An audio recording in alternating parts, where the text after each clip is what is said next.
Этносы и субэтносы, эти термины стали особенно популярны как раз вот на пике увлечения общества теориями Льва Николаевича Гумилева. Конечно, Гумилева принято обвинять во многих фантастических вещах. В общем-то, он был не только действительно большим ученым, но и отцом фольклористики в Советском Союзе, а позже в России, можно и так сказать.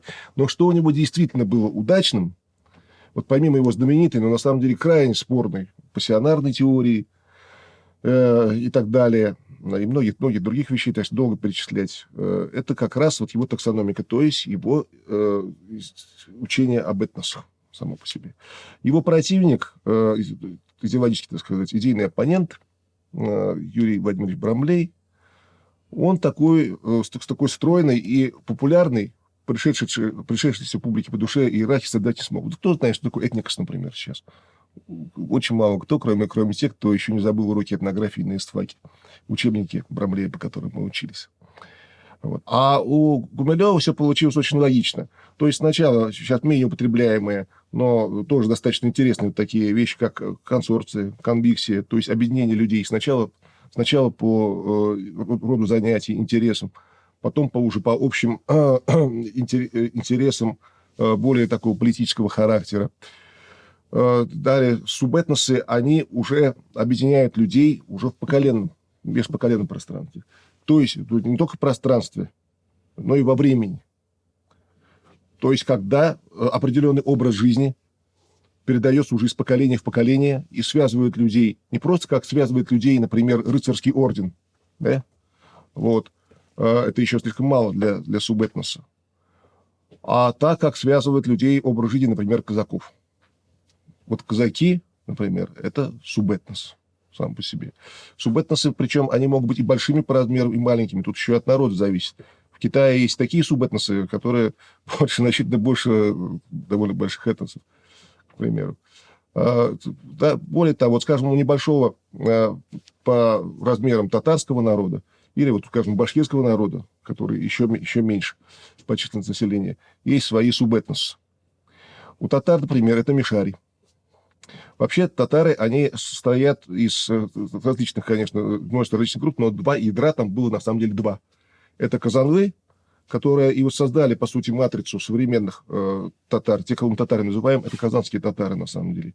Их еще называют поволжскими татарами, уральскими татарами. Вот. Эта матрица, казанлы, она очень сильно отличается от схожих по названию, но совершенно других народов. От крымских татар, например. И наука, и в обыденной жизни мы знаем, что это народы совершенно разные на самом деле. С сибирскими татарами тоже история достаточно такая сложная, потому что они в силу своей малочисленности, а следовательно малой численности своей интеллигенции, которая не могла достаточно громко заявить о своей идентичности, они все оказались уже вписаны в состав татар в целом, хотя я, например, общаясь с представителями, причем достаточно известными, знаковыми в науке представителями сибирских татар, часто слышал от них довольно жесткие утверждения, что сибирские татары являются отдельным от обычных татар этносом.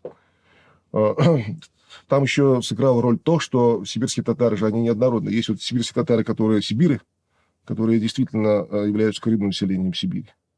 И очень большой массив обычных татар, который пришел в Сибирь, поселился там. Естественно, он затопил с собой и оставшихся сибиров. Вот. И он действительно является по праву частью татарского народа.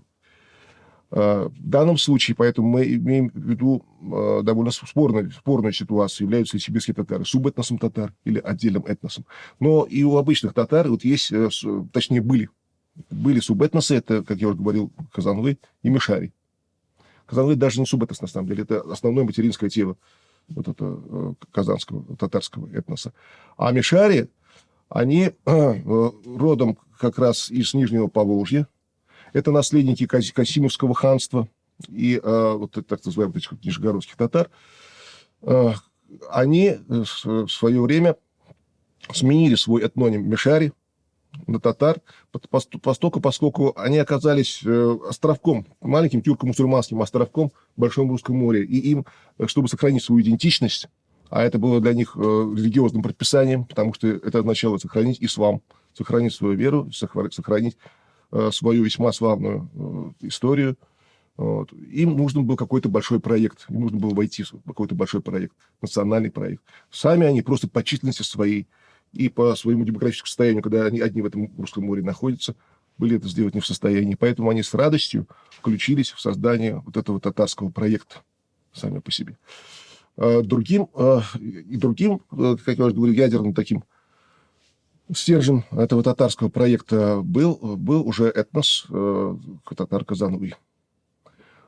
Он является наследником Казанского ханства, инкубационный его период можно относить к нему, но на самом деле они появились только в конце 17 века сами по себе. А их легендарное, так сказать, прошлое, которое они сами верили, которое послужило основой, вот такой легендой, вокруг которой формировался этот этнос, это была как раз вот легенда об Иске Казани, о Старой Казани, о татарском Казанском ханстве, которого на самом деле, конечно, не было. Потому что в те времена, когда существовало Казанское ханство, сам этноним татар носил совершенно иное значение. Это был не этнос, о чем свидетельствуют стихи, хотя бы того же поэта Мухаммадьяра. Они уже скандальными в Башкирии стали, за них уже судебные дела против людей иногда возбуждают, отменяют и так далее. Хотя они относятся на самом деле к поэзии человека, который жил в XVI веке. Это вот казанского поэта Мухаммадьяра, когда он обзывал различными нехорошими словами татарство, что ты татарин, там такой и сякой, не знаешь ни масхаба, ничего хорошего. Вот, и так далее. Почему он так говорил? Причем, обратите внимание, говорил не какой-нибудь крестьянин, это говорил человек из тогдашней интеллектуальной элиты. Потому что татарами тогда они называли людей, которые пришли с дружиной хана Улуг-Мухаммеда. И эта дружина, она состояла из 4 кланов. Барын, Ширин, Аргын и Кыпчак. Это были чужие для этого местности люди. Не настолько чужие, как норманы для саксов, но все-таки достаточно чужие настолько, что они не желали смешиваться с местными потомками булгарского и капчакизирующегося булгарского населения.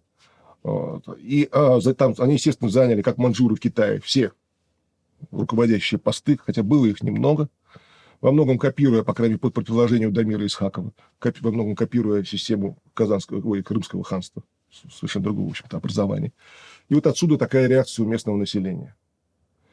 Потом, когда эта узкая верхушка, которая была слабо связана с местным населением, была снесена после взятия Казани, а снесена она была по крайне простой причине. Ивану Грозному, новому сюзерену Казани, просто не требовалось такое количество служилых знати. У него своего голодного дворянства достаточно. Настолько, что оно уж грызло между собой, что его делили на отличную, земщину и так далее. И, кроме того, иноверчество новых служилых, так сказать, которые ему были просто не нужны в большом количестве. Поэтому там критерий был простой. Если хочешь служить, то крестись. А крещение там означало почти наверняка исчезновение значительности. Сейчас действительно крестилась и влилась в состав русской знати. Часть, кстати, достаточно небольшая на самом деле, не стоит преувеличивать этой трагедии, хотя взятие Казани, да, часть все-таки погибла во время этой войны, либо просто ушла на юг, значит, кто куда смог. А часть, она, естественно, опустилась вниз сама по себе, она просто стала не нужна. Но и здесь опять произошел еще следующий приток. Дело в том, что туда в том числе вместе с ханом Шах-Али, который был одним из командующих вот в той армии, которая захватывала Казань, это Касимский царевич, бывший Казанский тоже царевич, которого Москва всегда рассматривала в качестве своего ставленника на трон Казани. Туда пришли и стали замещать вот эту четырехклановую, знаете, тюрки как раз из Мещерского юрта, да? Его так условно называют Мещерский юрт. Кстати говоря, в основании Касимовского ханства, что, как отвечает Искаков, что интересно, когда вот оно только еще основывалось, там принимали участие и башкиры, потому что упомянутые башкиры и тарханы. Это был такой интересный тюркский островок в центре русского демографического моря. который сначала диктовал свою волю в Москве, потом стал, наоборот, вассалом Москвы, потом активно принимал участие в взятии Казани и так далее. Но просто я хотел сказать о том, что после этого, это на самом деле достаточно известно среди историков история, вот, произошло определенное замещение старой знати, вот этой новой знати. Но и она тоже не была знатью в обычном понимании, потому что Казань свою субъектность потеряла. На самом деле вся знать теперь была русская. Вот. Там могли быть служивые татары, вот они ими и стали, по сути. Но это уже была на страту ниже, более низкая ниша знати, чем старая вот эта клановая, те самые татары, которых ругал Мухаммадьяр, которых никак не воспринимало местное население. Соответственно, понятно, что местное население, это четко прослеживается в источниках, называло себя вовсе не татарами, а Исачной Чувашой. Так они писались в песцовых книгах. И вот дальше начинается очень интересно, как по тем же песцовым книгам мы видим трансформацию идентичности и сознания этого населения. Ведь когда сначала остатки вот этой четырехклановой старой знати, старых татар, да, потом вот это новые пришельцы из так сказать, татар-сторонников Ивана Грозного, они, в отличие от старой знати, они могли спуститься вниз. Потому что у них не было вот этого такого жесткого установки, как у маньчжуров в Китае, или как сначала у норманов по отношению к саксам. Да? У них ее не было. И они, получается, спускались вниз и могли уже жениться на значит, тех, кто находился ниже их по уровню, на той же Исачной Чуваши. Понятно, уж не совсем на крестьянах, но могли. И кем же они тогда стали? Какая у них ниша? Поскольку люди, креативные, знакомые с военным делом, повидавшие мир и так далее, стремящиеся к чему-то. То есть они стали вот теми дрожжами, которые стали формировать новую идентичность. Как раз прошло 3 поколения, люди уже забыли о том, как все происходило в действительности, и возникла легенда об Иске Казани, о каком-то старом, как город Китиш в русских татарском Казанском ханстве. И название, которое им давали другие, поскольку чужаков называли татар, как Мухаммадьяр, они стали давать, они принесли на это новое образование, новому народу, следы которого мы видим только примерно с конца 17-го столетия, когда Исачная Чуваша стала писаться Исачные татары. Естественно, отсылая номенклатуру и служилых татар и так далее. Это все происходило не одномоментно. Поскольку сам все татар, это слово само было очень сложным и обладало скорее сословным смыслом. Вот чемоданные татары, служилые там, и так далее. Для русских это было примерно то же самое, как немцы. Вот Лефорт не был немцем, например, на самом деле. Но он для Петра немец. То есть любой не православный, кто с запада, тот немец. Любой, кто с востока, тот татарин. И поэтому даже в 19 веке у Хаджи Мурат, аварец у Льва Толстого, он у него татарин. Хотя Лев Толстой, конечно, прекрасно знает, кто он на самом деле по национальности. Хаджи Мурат. То есть это такое общее словоупотребление. Но это я хочу подчеркнуть, что это не означает, что татар не было, как вот иногда в таком полемическом запале говорят некоторые башкирские националисты. Это не так. Они уже были. И с конца 17 века мы уже видим отчетливо, что вот они есть. Более того, этому есть и прямое историческое доказательство. Поскольку, когда Татищев, а после него Рычков, объясняют вот эту ошибку, тогда еще очень молодой российской этнографии, что нельзя людей называть все татарами, что более того, это слово многие за поносное почитают. То есть оно активно не нравится. Особенно в Средней Азии, в степях, вот, на территории нынешнего Казахстана, в Башкирии. То есть Башкирии себя татарами категорически не считают. Вот. Но есть только одна группа, которая не считает это слово принижающим. И кто это? Это население Казанского уезда. То есть они уже в середине 18 века, как минимум, не считают ничего зазорного в слове татарин. Более того, они уже начинают гордиться, они начинают создавать собственный национальный миф и так далее. Кстати, этот миф оказался очень достаточно живучим, он очень хорошо проникал и в русское самосознание, в сознание русских, которые жили там же.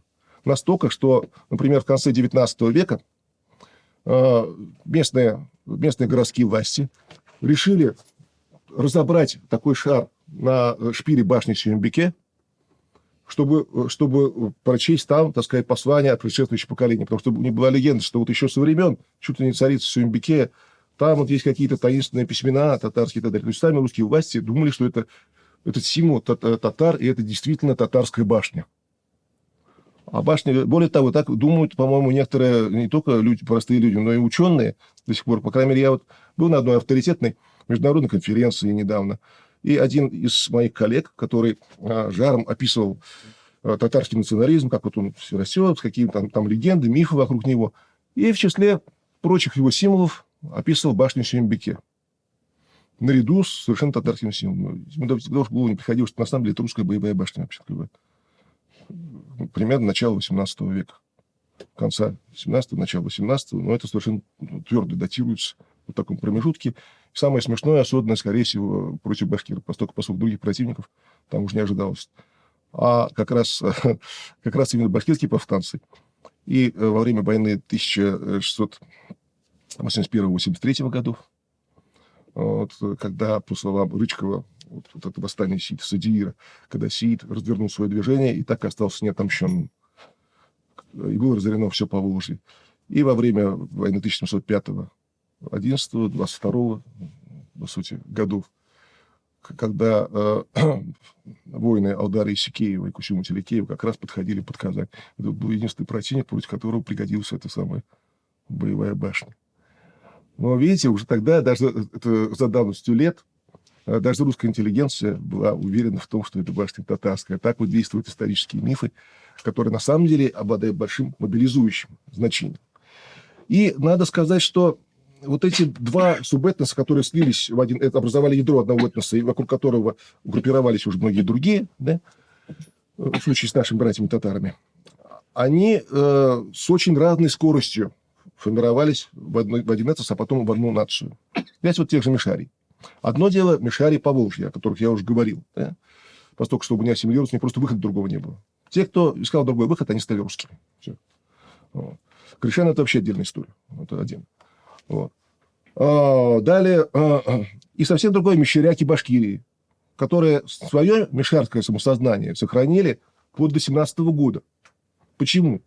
А потому что это мишарское сознание, как в случае с башкирами, оно основывалось на их собственной жизни, давало им большие, можно сказать, привилегии, которые были именно воинским сословием, среди остального тяглого сословия. Они были почти ровнее башкирам в этом плане. То есть самым привилегированным населением края. При этом они сами состояли в башкирском войске. Во время войн с Наполеоном они выставили 2 полка, один из которых даже участвовал в заграничных походах, но чаще исполняли роль военно-полицейской силы. Отчасти иногда дружественной, иногда враждебной башкирам. В принципе, они были накликаны, как сказано летописцем в 17 веке, сюда вот именно тоже из Мещеры, из Нижнего Поволжья, именно для противодействия башкирам на случай восстаний. То есть, когда башкиры начинали партизанскую войну против императорской армии, они начинали партизанскую войну против самих башкир. Получалось по-разному. Если одолевали башкиры, то, как правило, малочисленные башкиры и мишари, они принимали их сторону, как во время восстания Алдара, например. И как позже, во время последнего восстания Салават-Юлаева, когда Камзафар Усаев, Бахтияр Канкаев шли вместе с Киндиярсваном, Салаватом Юлаевым. А было по-другому, как в случае восстания, которое по недоразумению называют восстание Батырши 1755 года. Когда Батырша, то есть Бахадур Шах Алиев, действительно идеолог этого восстания, точнее историк, летописец этого восстания, который сделал великолепный трактат, вот это письмо Батырши, императрицы Елизаветы Петровны, сам, однако, не только не смог поднять мишарий, но и сам пал их жертвой, можно сказать. Вся его личная заслуга восстания была, это один застреленный мишарь. После этого он скрылся в лесу. Все происходило уже без него. Вся трагедия развернулась уже без него, по совсем другим лекалам. А потом его сдал Сулейман Дибаев из мишарей, из мишарских старшин. Так вот, и вот вся вот эта очень интересная, тесно связана именно с Башкирией, а с кем же еще? История мишарий, которую так вкусно, можно сказать, описал Батырша со всеми их нюансами, манерой поведения. Прямо видишь, какие у них были, кстати, общие с башкирами туи. Причем, как интересно, башкиры вовсе не спешили устроить тот же самый геноцид с мишарем, когда во время временных побед в восстании. Бывает, что покромсают друг друга, но при этом потом встречаются на тех же сабантуях, тех же жиинах и так далее. В этом сразу вековая мудрость народов, которая вообще к геноциду прибегает только в самых крайних случаях. Это крайне редко бывает, когда вот хуту против тутси И то, как правило, провоцируется государственной машиной почти всегда. Сами люди, они редко настроены на такие вещи. Обычно бытовые зверства сколько угодно. А вот геноцид, когда все разровнять, это уж, как правило, государственная машина. Это уже относится к другому, не к этносу, а к нациям и государственной политике. Так вот, о чем мы? О том, что здесь мишарское самосознание, мещерятское, мишарское, может, по-разному называется, достаточно долго существовало. Более того, даже сейчас люди именно здесь помнят, что они мишари. Очень часто. При этом это вовсе не означает, что они не татары. У них сознание в этом плане иерархичное. Мишари, значит, татар с одинаковым качеством, они придумали такую поговорку. И поговорка действительно удачная, интересная. Но я бы хотел, кстати, другой нюанс подчеркнуть. В данном случае мишари Башкортостана, они очень тесно связаны именно с Башкортостаном на самом деле. Более того, мало того, что их интересы и интересы их детей, раз они живут в Башкирии, привязаны именно к Башкирской республике. И на самом деле, когда им пытаются навязать интересы Казани, это противоречит их собственным личным, индивидуальным, коллективным интересам. Так ведь и чисто исторически это, безусловно, часть татарского народа, поскольку они вошли в 19-20 веках в татарский проект, но часть, которая связана именно с Башкортостаном. Это мост, который нас должен связывать. Это те татары Башкортостана, которым сама история велела защищать интересы Башкортостана, как они защищали их в рамках башкиро-мишарского войска, поскольку тогда это был их статус, их история, их сила. С башкирами еще интереснее. Дело в том, что когда говорят, что они станут, и вот эти, не являются ли кланы башкир их субэтносами, нет, не являются. Это и структурная составляющая. Когда-то, очень давно, вот, может быть, можно было сказать, что или опасаться, что бурзяне, например, или табынцы там, станут субэтносами башкир. Нет, этого не произошло. Почему? Потому что они не отличаются от остальных кланов по своему статусу-ролевому положению и даже по образу жизни, по большому счету. Потому что все они, вот в этом уникальность башкирской политеи, обладали формально равными правами. Ну, понятно, что громадный клан Табын будет просто физически обладать большим, чем маленький клан Сигизяк. Это ясно. Но формально на Курултаях, на Юдинах они равны. И в этом был очень глубокий смысл. Поскольку такая горизонтальная система, об этом очень много писал, например, Булат Ахмерович Азнабаев, она позволяла именно лишенному собственного государственного организму успешно сохранять и свою идентичность, и свои политические права, политическую субъектность. Государственность здесь сохраниться и не могла, поскольку не может одно мощное государство потерпеть рядом с собой другое, что уже доказала судьба Казанского ханства, которое было просто сметено достаточно быстро. И которое больше не подавало никаких признаков к восстановлению, к жизни и так далее. Поскольку вот эту узкую элиту снесли, она растворилась. Да? Вот. А новое, естественно, уже вырастало в рамках самого русского государства. И сам татарский народ вырастал именно уже в рамках самой Российской империи, даже не Московского царства. В Московском ее еще не было. Вот. То есть здесь судьба очень братских самих себе, очень схожих. Это во многом с одними и теми же большими этническими составляющими оказалась совершенно разной. И виной тому именно совершенно различная структура.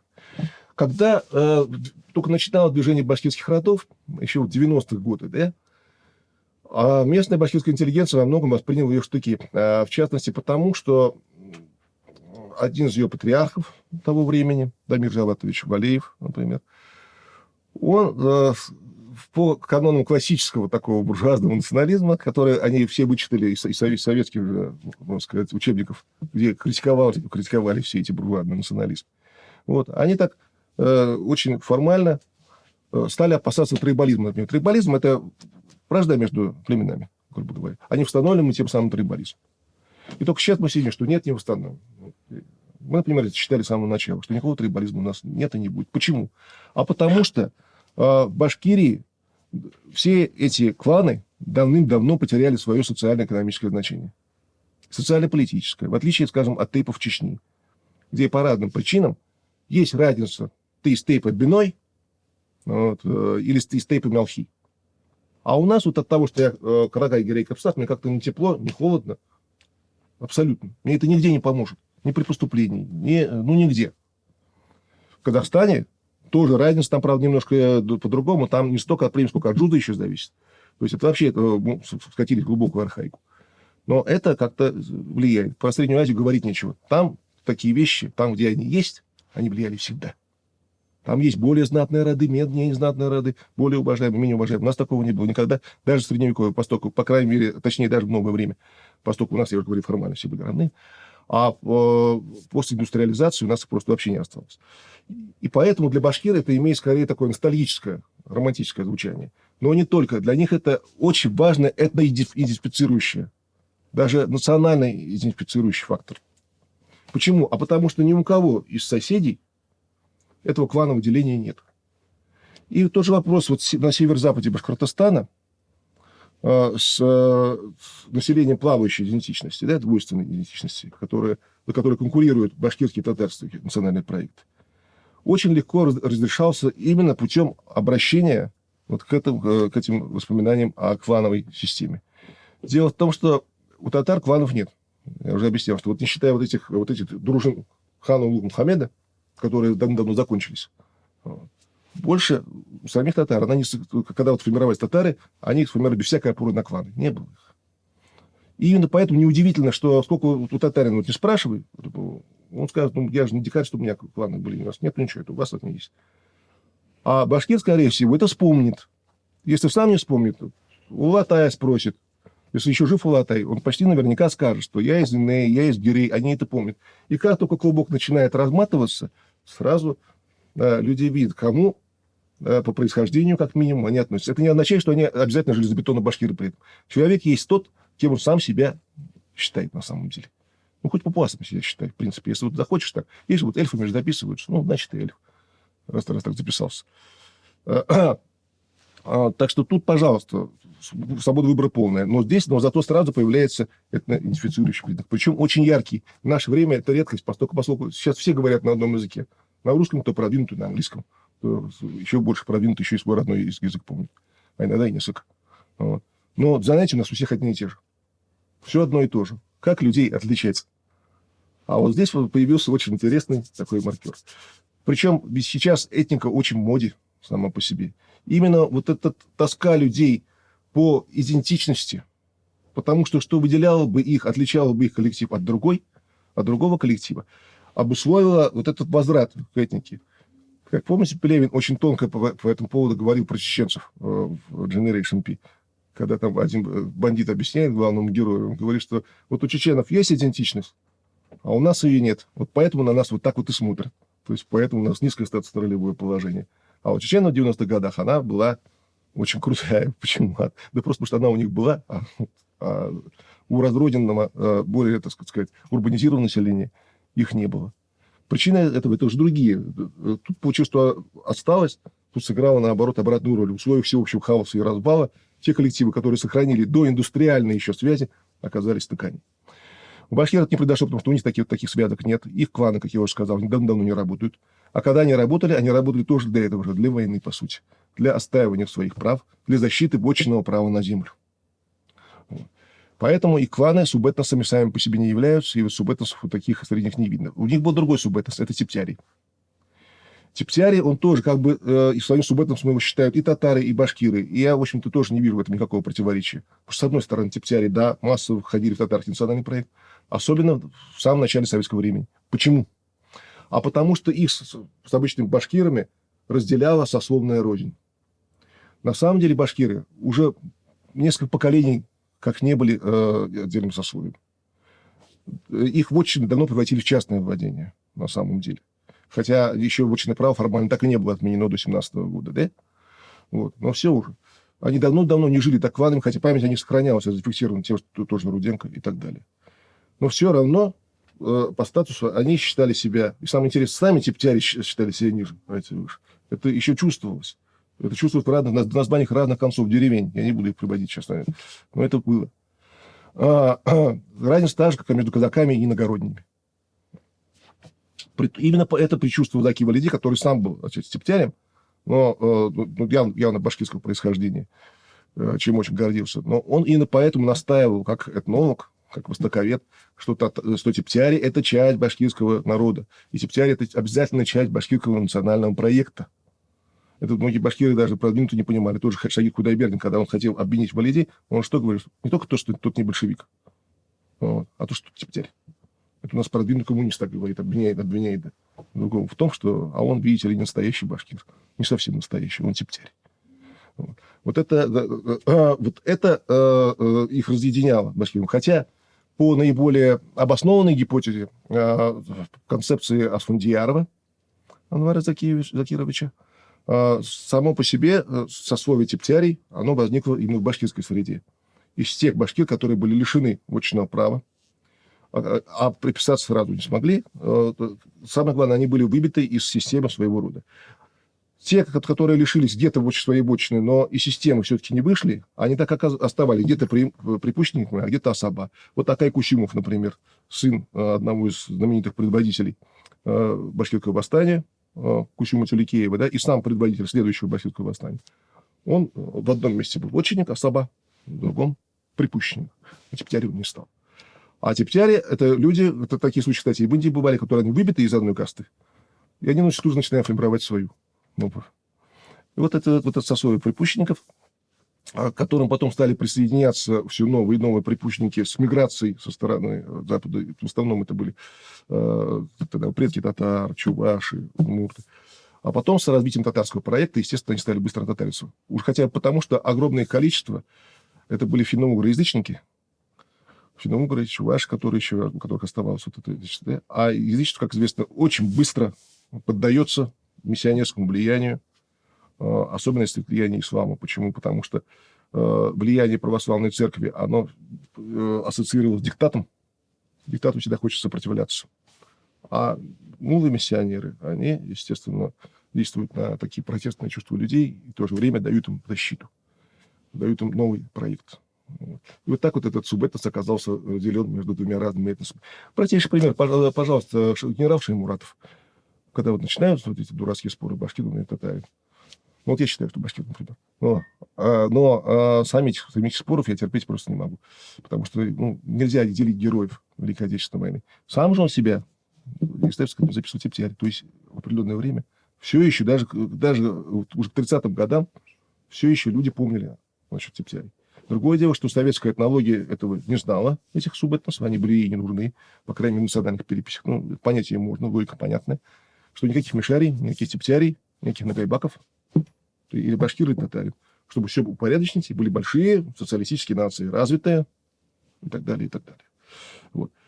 И таким образом вот он оказался потом яблоком в раздоре между башкирами и татарами. А где же он? Потому что записан в одном месте башкир, в другом месте татарин, а сам он был тептярь.